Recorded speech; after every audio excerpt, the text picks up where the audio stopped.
Today we will discuss on the topic of narcotic antagonist. आज हम लोग क्या पढ़ेंगे? Narcotic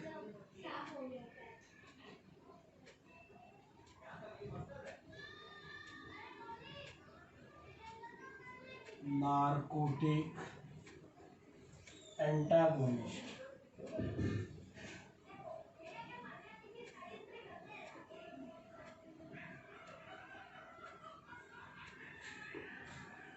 narcotic antagonist. नारकोटिक अभी तक हम लोगों ने जो पढ़ा है, नारकोटिक एनालिसिस के बारे में जाना था। जो भी ड्रग्स थे वो क्या थे? Narcotic agonist. जितने भी ड्रग हम लोगों ने पढ़े हैं, नारकोटिक एगोनिस्ट ड्रग्स पढ़े हैं। अब हम पढ़ने जा रहे हैं narcotic antagonist. Narcotic antagonist means क्या होता है? Antagonise the agonist action. इसका जस्ट अपोजिट, एंटागोनाइज एगोनिस्ट का अपोजिट,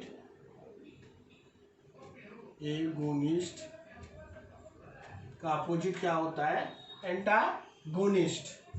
तो इसका क्या मतलब होगा? जो भी एगोनिस्ट का एक्शन है उसको क्या कर देगा? एंटागोनाइज, मतलब अपोजिट कर देगा। एगोनिस्ट के एक्शन की वजह से जो भी एनाल्जेसिक एक्टिविटी आ रही है, उसके रिसेप्टर की वजह से उसको क्या कर देगा? एंटागोनाइज कर देगा, अपोजिट कर देगा। मीन्स जैसे म्यू कप्पा डेल्टा है, रिसेप्टर है, ठीक है। इन तीनों रिसेप्टर क्या होता था? जी प्रोटीन कपल के साथ बाइंड अप होता था और क्या होता था? एक्शन होता था, रिलीव में आराम मिलता था, रिलीव में आराम मिलता था। अब कभी कभी ऐसा होता है कि जैसे मॉर्फिन, कोडीन, हीरोइन, जो नारकोटिक ड्रग्स एनाल्जेसिक्स हैं, ठीक है, उसकी ओवरडोज हो जाती है, ज़्यादा हो जाती है, तो क्या करने? वहाँ पे क्या करते हैं? एंटागोनिस्ट दिया जाता है, एंटागोनिस्ट दिया जाता है। जैसे नेलॉर्फेन है, नेलॉक्जोन है, लेवॉर्फेन है, ये ड्रग्स एंटागोनाइज के लिए दिया जाता है। तो ये ड्रग क्या करते हैं? जो भी ओपाइड रिसेप्टर के थ्रू जो एक्शन आ रहा है, एनाल्जेसिक एक्शन आ रहा है, उस एक्शन को क्या कर देगा? रोक देगा। उस एक्शन को वहाँ पे रोक देगा, और जिसकी वजह से वो एक्शन जब बंद हो जाएगा तो ओवरडोज वहीं पे स्टॉप हो जाएगा। अब यहाँ पे हम समझते हैं। पहले देखिए क्या है? एंटागोनाइज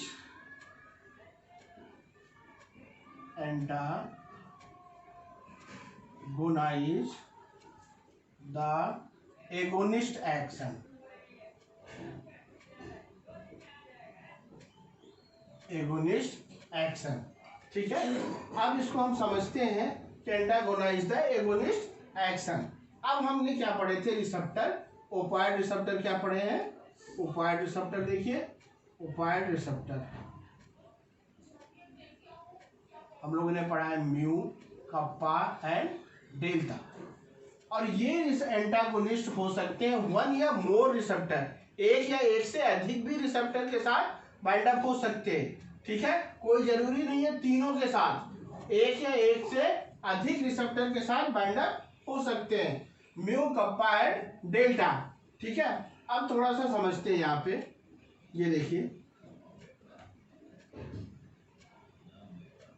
नो रिसेप्टर, पहला एक फंक्शन लेते हैं। पहला, ये मोड ऑफ एक्शन आप समझ लीजिए, mode of action, MOA। No receptor, जब वहां पे कोई रिसेप्टर नहीं है, जब वहां पे कोई रिसेप्टर नहीं है, मीन्स क्या होगा? Absence of mu, kappa and delta, तो वहां पे क्या होगा? नो एक्शन, मतलब कोई एनाल्जेसिक एक्टिविटी नहीं होगा, कोई एक्शन नहीं होगा। अब यहाँ पे हम बता दे हैं आपको, ये सपोज जी प्रोटीन कपल है, जी प्रोटीन, ये जी प्रोटीन कपल रिसेप्टर है। अब ये सपोज यहाँ पे बाइंड अप होता है, जब यहाँ पे रिसेप्टर ही नहीं है तो ये बाइंड अप होने के साथ साथ यहाँ पे बाइंड अप होके भी कोई एक्शन नहीं देगा, क्योंकि यहाँ पे absence of ओपायड रिसेप्टर, ओपायड रिसेप्टर। ठीक है, सेकेंड केस देखते हैं।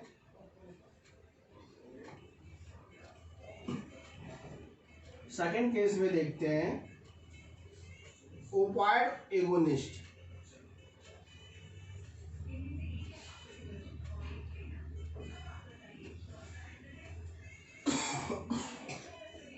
ओपायड, यहाँ पे देखिए ओपायड एगोनिस्ट है। ओपायड एगोनिस्ट मीन्स यहाँ पे presence of mu kappa and delta, ये तीनों हो सकते हैं। तो जिसमें इन तीनों की वजह से क्या होगा, सपोज ये जी प्रोटीन कपल है, जी प्रोटीन कपल है, और यहाँ पे एक्शन कैसा होगा, एक्शन देगा, क्योंकि यहाँ पे रिसेप्टर है, ये इसके साथ बाइंड अप किया, जिसकी वजह से क्या एक्शन हो गया। क्यों, यहाँ पे ओपायड रिसेप्टर है,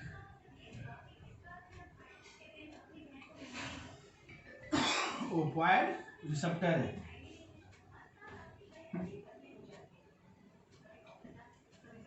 ठीक है, अब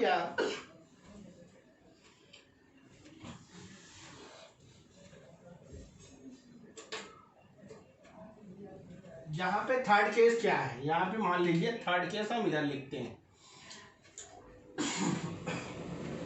यहाँ पे ओपायड एंटागोनिस्ट लेते हैं,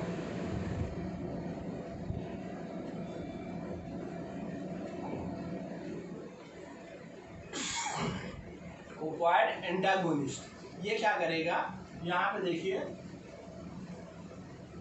ब्लॉक दी एक्शन, ठीक है। क्यों ब्लॉक एक्शन, ये जी प्रोटीन कपल है,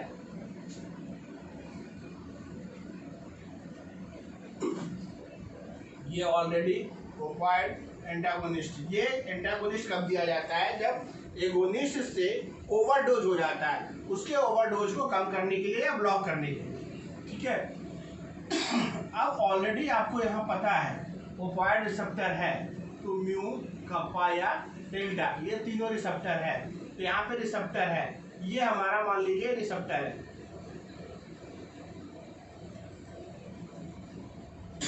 और एंटागोनिस्ट का जो रिसेप्टर है ये है, ये।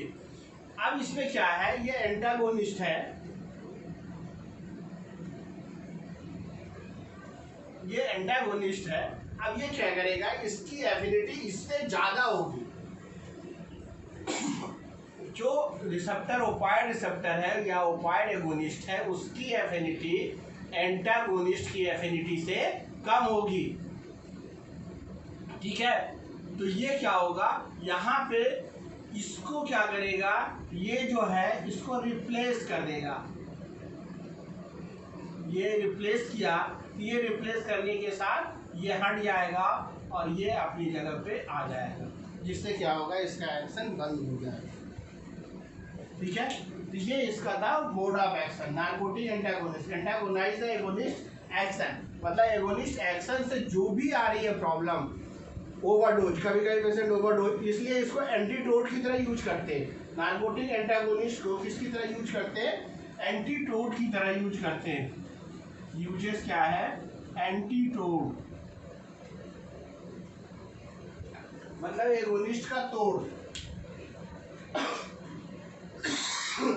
ठीक है, तो ये है, देखिए कोई रिसेप्टर नहीं था, कोई एक्शन नहीं हो रहा था, अब्सेंस ऑफ ओपायड रिसेप्टर, ओपायड एगोनिस्ट हो गया, यहाँ पे प्रेजेंस है, जी प्रोटीन कपल साथ जुड़ा, इसके बाद एक्शन देना शुरू किया, ये हो गया ओपायड एगोनिस्ट। ठीक है, अब एंटागोनिस्ट में मेन फंक्शन ये है, ओपायड एंटागोनिस्ट था, इसमें क्या किया, इसने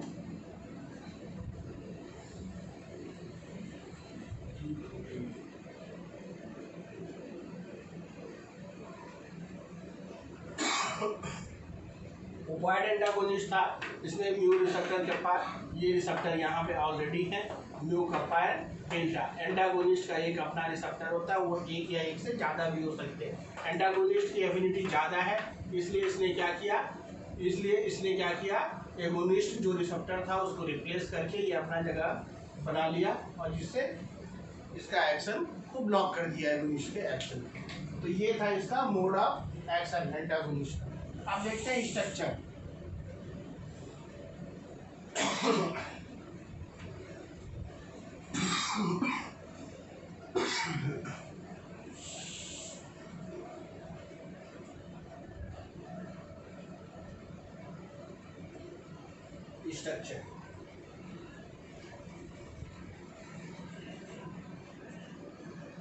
स्ट्रक्चर स्ट्रक्चर ऑफ नाइलोक्सोन।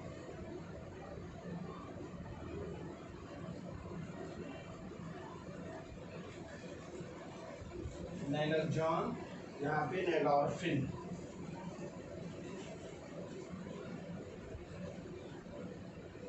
नैलोरफिन, तो नैलोक्सोन में क्या होता है, स्पेशली मॉर्फिन लाइक स्ट्रक्चर है, लेकिन जहाँ पे वहाँ पे टर्सरी एमीन मिथाइल से जुड़ा होता था, यहाँ टर्सरी एमीन एलाइल ग्रुप से जुड़ा होगा।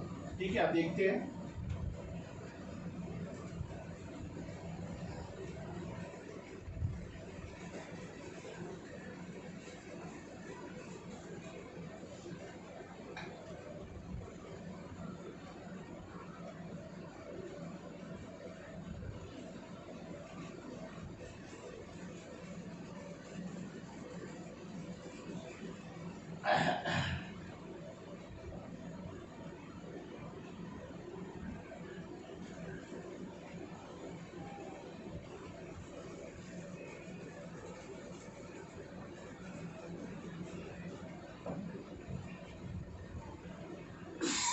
यहाँ पे allyl group CH2 CH double bond CH2, इसको बोलते हैं एलाइल। ठीक है, अब यहाँ पे टेट्राहाइड्रोफ्यूरॉन ही है, आपको जैसे पता है टेट्राहाइड्रोफ्यूरॉन है, ये हाइड्रोक्सी है, ये कीटोन है, ये हाइड्रोक्सी है, ये कीटोन है, ये आपका टर्सरी एमीन है। ठीक है, ये फिनल है ये। तो यहाँ पे देखिए नैलोक्सोन में क्या है, कीटोनिक ग्रुप है और एलाइल ग्रुप है। इसी ग्रुप की वजह से स्पेशली एंटागोनिस्ट में एलाइल ग्रुप ही होता है। ठीक है, अब इसको क्या यूज क्या है, इसको नैलोक्सोन का as antidote.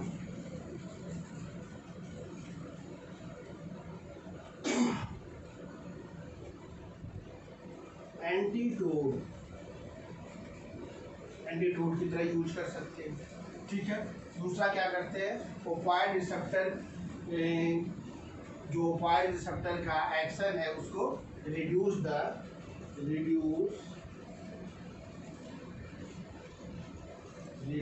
Oblique block the opioid agonist action. ठीक है, एज एंटीटोड की तरह यूज करते हैं या रिड्यूस या block the opioid agonist action. नैलोरफिन देख लेते हैं यहाँ पे।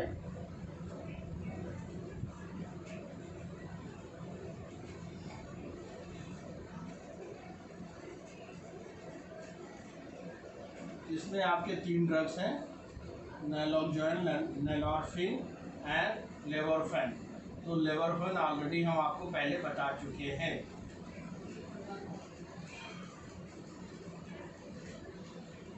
नैलोरफिन में OH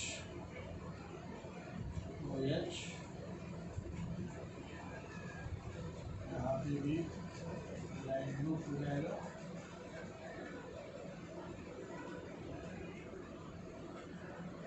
ठीक है, ये देखिए ये बन गया। यहाँ पे भी एलाइल ग्रुप है, ये है आपका। यहाँ पे भी यूज क्या है,